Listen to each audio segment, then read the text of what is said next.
Bonjour et bienvenue au webinaire sur les principes de base de Microsoft Azure. Mon nom est Christian Fernandez et je suis concepteur de solutions chez Navipo.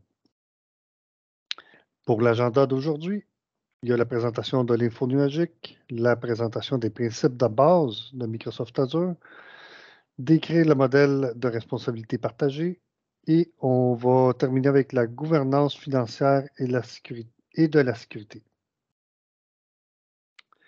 Donc, qu'est-ce que l'info nuagique? Est-ce que c'est une nouvelle technologie, une nouvelle architecture TI, une nouvelle méthodologie? Quels sont les bénéfices de l'info nuagique? Est-ce qu'il y a des bénéfices? Si on commence par lire la définition de l'info nuagique par le NIST, le National Institute of Standards and Technology des États-Unis, le cloud computing, l'info nuagique est un modèle permettant un accès réseau omniprésent et pratique à la demande à un bassin de ressources informatiques configurables, par exemple les réseaux, serveurs, stockage, applications et services, qui peuvent rapidement être provisionnés et déployés avec un effort de gestion ou interaction avec le fournisseur de services minimal. Si je le résume, l'info nuagique, c'est de faire en sorte qu'on a accès à tous ces aspects de la technologie de l'information, de la, de l'infrastructure, donc le réseau, stockage, serveur, applications et services, de façon à ce que la gestion de tout ça soit facile et rapide. Donc, les caractéristiques essentielles de l'info nuagique, le libre service à la demande, ça peut être vu comme une vitrine où les services dont on a besoin sont disponibles et on peut aller les consommer de diverses façons, mais à la demande. On a un accès large au réseau, donc on peut être n'importe où puis accéder à ces ressources-là. Mise en commun des ressources ou le resource pooling, c'est qu'on a finalement toute cette capacité réseau, stockage, serveur, et on va la mettre en commun aux divers groupes d'entreprises ou bien à diverses entreprises. On va vraiment faire comme un partage. L'élasticité rapide, donc on peut aller consommer, croître rapidement et des services qui doivent être mesurés. Le modèle de service au niveau de l'info nuagique, il y en a plusieurs, j'en mets trois ici en évidence. Donc le software as a service, la plateforme as a service et l'infrastructure as a service. Puis je dis il y en a plusieurs. On pourrait ici mettre XaaS, le X étant pour toute autre chose. Donc, au niveau du software as a service, c'est que là, on va vraiment aller consommer une application. Habituellement, on ne va gérer que les accès à l'application et les rendus disponibles, on la consomme, on n'a pas rien à développer, on n'a pas rien à faire. Par exemple, Outlook, c'est une software as a service, on n'a pas installé Exchange, on n'a pas à le gérer, on n'a pas installé rien. On a notre compte et on a notre courriel. Platform as a service, là, c'est un peu différent. C'est que là, on a une plateforme. Ça pourrait être, par exemple, une plateforme de conteneur. La plateforme est rendue disponible, mais nous, on va les mettre dedans nos conteneurs. Donc là, on a la plateforme qui est gérée, puis nous, on a la capacité d'aller mettre nos propres conteneurs dedans, donc nos propres applications, mais on ne gère pas le back-end de tout ça. Puis infrastructure en tant que service, là, on gère à peu près tout comme dans une infrastructure traditionnelle, excepté pour la partie matérielle, les aspects physiques. On va avoir cet aspect-là qui est fourni, qui est disponible. Il y a la partie virtualisation qui est souvent rendue disponible. Et nous, tout ce qu'on a à faire, c'est là gérer l'infrastructure, le stockage, la VM, le réseau, on le gère. Puis le X, ben, comme je dis tantôt, ben, ça peut être n'importe quoi. Database as a service. Aujourd'hui, pourrait parler d'intelligence artificielle en tant que service avec, par exemple ChatGPT, plusieurs autres modèles d'intelligence artificielle. Et les modèles de déploiement, il y a le cloud privé, le cloud public, hybride, communautaire, dont on entend moins parler. Le cloud communautaire, c'est des organismes qui peuvent se mettre ensemble pour avoir un cloud qui est très spécifique pour leurs besoins. Le cloud privé, c'est qu'on peut le développer ou bien l'acquérir de façon... on achète un système, toutes les, dé- toutes tous les composantes d'un cloud public sont dans ce système-là, mais privé à nous dans notre centre de données. Hybride, ben, on fait un partage, on fait un peu des deux. On peut faire du privé, du public, et les deux peuvent se parler. Puis le public, ben, c'est par exemple Microsoft Azure. Donc, la présentation de base de Microsoft Azure, ben, Microsoft Azure, c'est une plateforme info-nuagique publique offrant un ensemble de services pour aider à créer des solutions qui permettent d'atteindre les objectifs d'affaires de manière plus rapide et agile.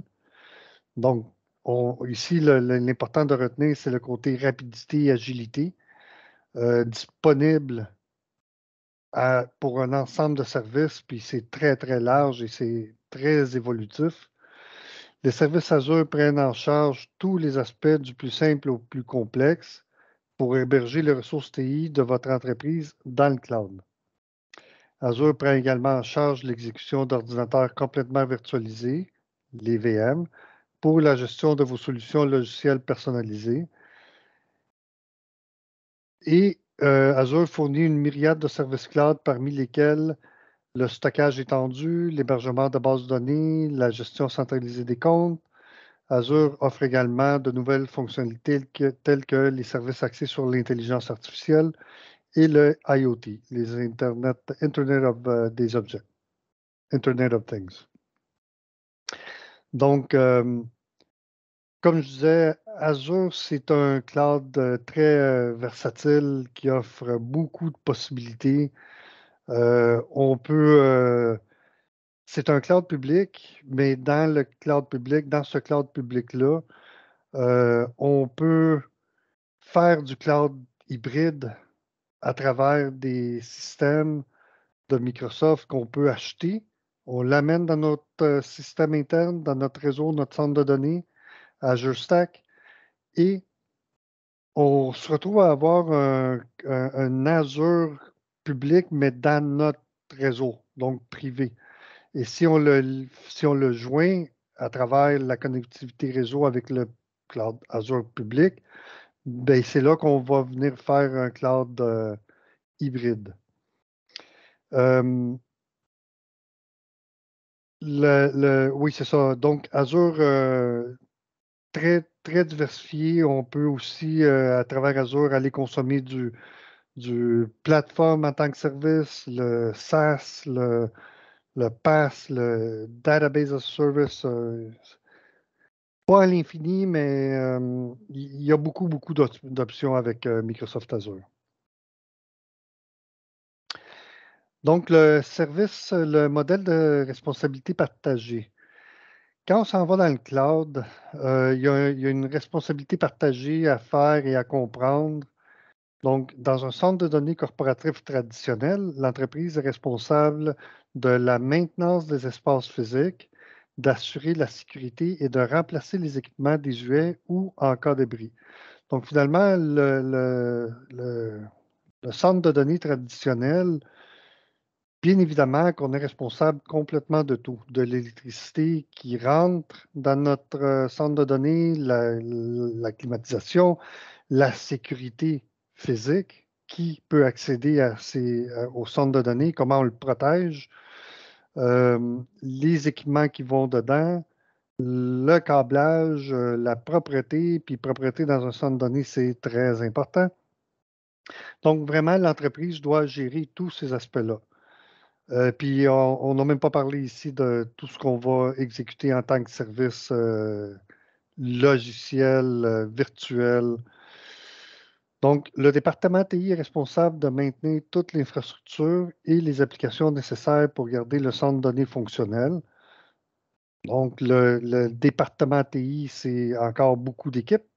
Il y a les équipes d'installation, ceux qui gèrent le centre de données, le data center. Normalement, il y a une équipe qui s'occupe de ça. Eux, ils s'assurent que les accès sont restreints, que la propreté, je parlais tout à l'heure, que la climatisation fonctionne, que l'électricité est bonne, que les équipements installés vont correspondre aux normes établies par cette équipe-là. Donc, après ça, il y a les équipes TI réseau qui vont faire la connectivité en dedans de ce centre de données-là jusqu'à l'utilisateur. Il y a les équipes de stockage, il y a les équipes de virtualisation, de serveurs. Puis une fois que tout est en place, ben là, les utilisateurs, les développeurs, ils peuvent aller commencer à consommer cette infrastructure qui est en place de façon un peu plus traditionnelle. Avec le modèle de responsabilité partagée au niveau du cloud, les responsabilités sont partagées entre le fournisseur de services et le consommateur, l'utilisateur qui va aller mettre ses services, consommer donc les services dans le cloud. Donc, le fournisseur de services Azure, le consommateur, nous, l'entreprise qui veut aller mettre les applications dans un cloud comme Azure. La sécurité physique, l'électricité, la climatisation, la connectivité télécom sont sous la responsabilité du fournisseur de services, donc Azure dans ce cas-ci. Et pour la télécom, il y a un aspect qui est partagé parce qu'il y a une télécom qui est rendue disponible jusqu'au service qu'on veut consommer, mais une fois qu'on commence à déployer, il y a une partie télécom qui est dans ce cloud virtuel, public, qui est de la responsabilité de l'utilisateur. Donc, c'est à l'utilisateur à se mettre des firewalls, c'est à l'utilisateur de faire la connectivité en dedans de ce cloud public-là. C'est là qu'on commence à regarder un petit peu l'aspect de responsabilité partagée. Donc, le consommateur est responsable des données et l'information hébergée dans le cloud. Le fournisseur de service n'a pas accès à ces données-là. Il n'a pas accès au réseau, l'infrastructure virtuelle qu'on va créer dans Azure. Azure n'a pas accès à ces entités-là, ces VM ou les données qu'on met dedans. On doit les protéger. On est responsable de protéger ces données-là. C'est pour ça que le responsable est responsable des données et des informations hébergées. C'est une responsabilité de la sécurité, de la protection, puis aussi de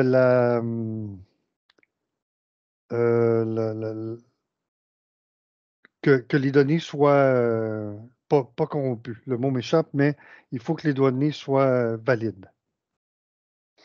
Donc, le consommateur est également le responsable de la sécurité aux accès à ces données-là. Donc, c'est accès des données, il faut sécuriser l'accès aux données, mais il faut sécuriser l'accès au périmètre. Donc, quand on s'en va dans le cloud, on s'établit comme un périmètre. On se met des clôtures et dans ce terrain-là, ben, on peut faire plusieurs mini data centers qui vont se parler entre eux. On peut mettre plusieurs services. Ben, tout ce qui est en dedans de ce périmètre-là, il faut le protéger. Donc, pour d'autres aspects de responsabilité, ça va dépendre de la situation. Par exemple, pour un pass de base de données SQL, le fournisseur de service est responsable de maintenir l'engin de base de données, le RDBMS. Cependant, le consommateur est responsable des données ingérées dans la base de données. Si le consommateur déploie une VM Windows et a installé un serveur SQL, il est alors responsable de la gestion de l'engin ainsi que des données. Si on utilise un Database as a Service, le fournisseur va être responsable de maintenir l'engin de base de données. Il va faire les mises à jour. Il va s'assurer que tout est, qu'il est fonctionnel, qu'il n'y a pas de panne. Il va s'assurer autant que possible. Euh, et nous, en tant que consommateurs, dans ce modèle-là, on n'est pas responsable de ça, on est responsable seulement des données, tandis que dans l'autre, comme j'ai déjà dit, au niveau, si nous on installe, ben nous, on doit mettre à jour la version de Windows, on doit mettre à jour le serveur SQL, l'engin lui-même. On doit s'assurer qu'il est sécuritaire, mettre les patchs de sécurité, se tenir à jour, avoir le support. Donc, on voit ici un petit peu où ce que ça va dépendre de quel modèle qu'on prend et qui a la responsabilité. Donc, le diagramme suivant décrit le modèle de responsabilité partagée selon le modèle de service. Donc, je vais y aller selon le graphique qui est assez visuel. Quand on est on-premise, dans notre propre centre, le bleu foncé ici, on est responsable de tout. Le centre de données de A à Z, on est responsable de tout. Quand on va dans une infrastructure en tant que service, puis là, on commence à voir le petit bleu pâle, bien, Microsoft, Azure, ils sont responsables de tout ce qui est physique. Donc, les serveurs physiques, le réseau physique, le data center, l'électricité, la climatisation, la propreté, euh, ça, c'est toute la responsabilité de Azure. Puis nous, en tant que consommateurs, bien, là, on commence à gérer nos systèmes d'exploitation, le réseau interne dans le monde virtuel de ce data center-là, les contrôles, les accès, la protection de ce périmètre-là. On est responsable des applications, les identités, donc qui a accès, les comptes. On est responsable de la partie qui va vers le haut, pareil comme on-premise. Au niveau de la plateforme en tant que service, là, il commence à avoir un petit peu de partage au niveau des responsabilités. Donc, la plateforme, tantôt, j'ai mentionné un système de conteneurs. Le fournisseur de service Azure va être responsable du système d'exploitation. Donc, qu'est-ce qui donne cette plateforme de conteneurs-là? Mais après ça, on continue avec une responsabilité partagée au niveau des contrôles réseau applications parce qu'on est responsable de mettre les conteneurs dans cette plateforme-là. Mais on ne gère pas le système de conteneurs lui-même. Ça, c'est la responsabilité de Azure. Puis dans un software en tant que service, là, le fournisseur de service, il va avoir une responsabilité jusqu'à l'application. L'application elle-même, c'est le fournisseur de service qui doit s'assurer de la stabilité, de la fonctionnalité de l'application. Le service partagé, c'est au niveau des identités et et répertoires d'infrastructure de l'application. Les comptes, qui a accès, ça, c'est toute la responsabilité de l'utilisateur. Puis on le voit ici assez bien avec ce petit graphique-là. Donc, au niveau de la gouvernance financière et de la sécurité, la description du modèle de base de consommation, il y a deux modèles de dépenses à considérer. Les dépenses en capital, le CAPEX, puis les dépenses opérationnelles, l'OPEX. L'info nuagique est également une dépense OPEX et généralement une dépense OPEX car elle opère dans un modèle à base de consommation.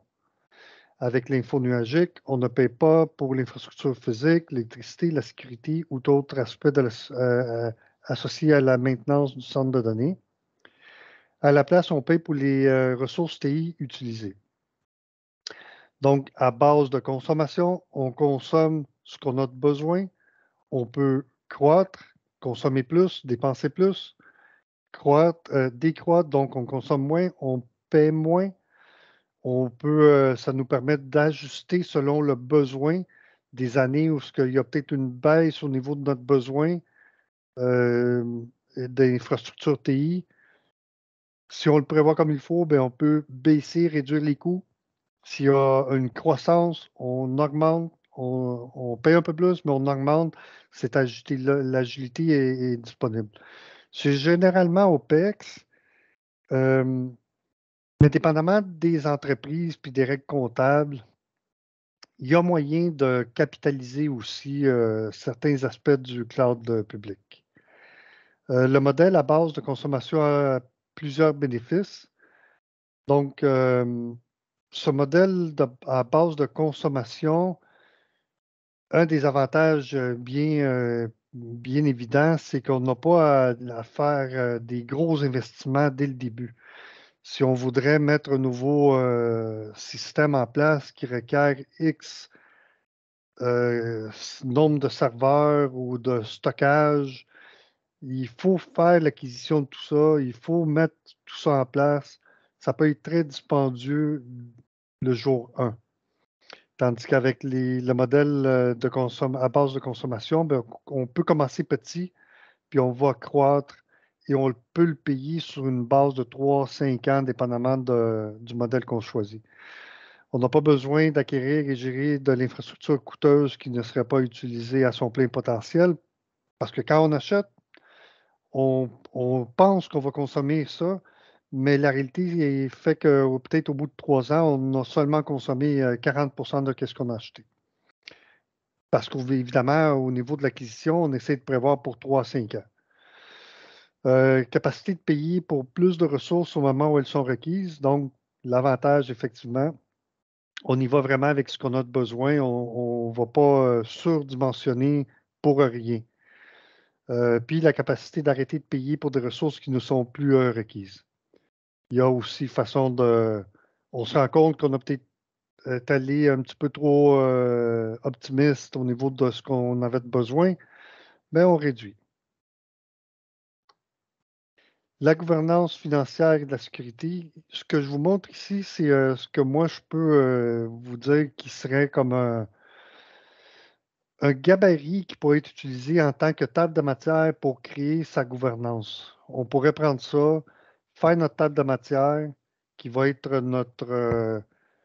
notre version 1 de la gouvernance. Donc, qu'est-ce qu'on mettrait dans la table de matière? Qu'est-ce qu'on mettrait dans le document de gouvernance cloud? Bon, il faut se créer une équipe d'excellence, un Cloud Center of Excellence. Il va y avoir une équipe centrale. Il devrait y avoir une équipe élargie. L'équipe centrale, habituellement, ça va être ceux qui sont plus près de la technologie, les admins, la sécurité, réseau. Puis l'équipe élargie, ben là, on va aller parler plus au niveau des développeurs, de ceux qui ont besoin d'avoir des services dedans. Ce n'est pas nécessairement des développeurs. Il y a l'aspect financier. Les finances pourraient faire partie de l'équipe élargie. La direction pourrait faire partie et devrait faire partie de l'équipe élargie. Il devrait y avoir des comités de revue de gouvernance infonuagique, les objectifs établis, les fonctions primaires, une feuille de route. Il faut avoir une bonne section sur la gestion des finances. C'est important aussi de parler, d'écrire les déploiements. Comment on va faire le déploiement? Comment on fait l'automatisation? Quels outils on va être utilisés? L'architecture et la sécurité, évidemment, très important d'établir les bases. La surveillance aussi, tant au niveau de la sécurité que des métriques de performance, d'automatisation. Et avoir une façon de faire l'inventaire de ce qu'on met dans le cloud, il faut être capable de venir les mettre dans la CMDB corporative. Ces gros points-là, ce qui est important, c'est de. Pourquoi c'est important de les avoir dans la gouvernance?